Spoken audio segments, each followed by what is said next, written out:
Hey guys, I wanted to make this video yesterday, but I got busy at work, so I wanted to make this super quick video today.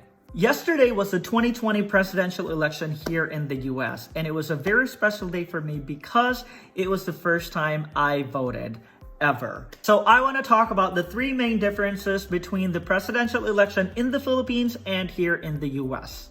Number one, the presidential election is held every 6 years in the Philippines, and the sitting president cannot run for a second term.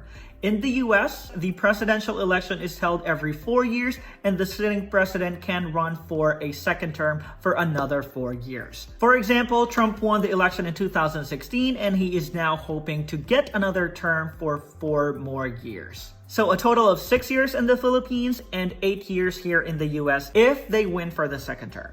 Number two, in the Philippines, people cast their vote for the president and the vice president separately. In the US, the vice president is being carried by the president. We don't vote for the vice president.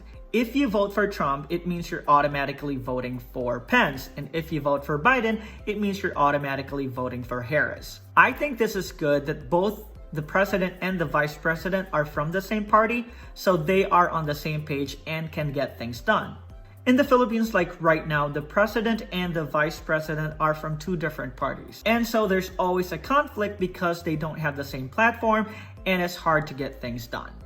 Number three, in the Philippines, we use the popular vote, meaning whoever gets the most votes wins. In the US, it's not like that. We have what we call an Electoral College vote. For example, in 2016, Hillary Clinton got the most votes, meaning she won the popular vote, but she did not become the president of the United States because Trump won the Electoral College vote. Some people think it's unfair. I mean, if more people want you to be the president, you should be the president, right? Well, in the US, there are some states that are a lot more populated than others, like New York, Illinois, and California. So let's say we use the popular votes. If the candidate wins those 3 states and other big cities, then they will most likely win the election. But what about those small states? It would appear as if their votes don't matter anymore. And that's why the founding fathers came up with this electoral college idea where each state has a corresponding number of votes. So because California is a big state, if you win that state, you will get 55 electoral votes.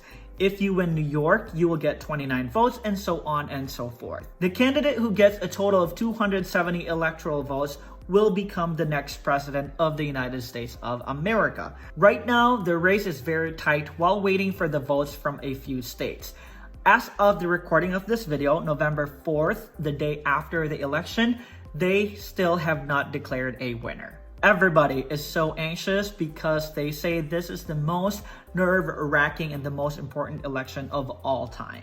Unfortunately, there are some relationships and some friendships that have already been ruined because of this election. Some people don't want to be your friend anymore because you're voting for the other person. They care more about this election than they do their friends.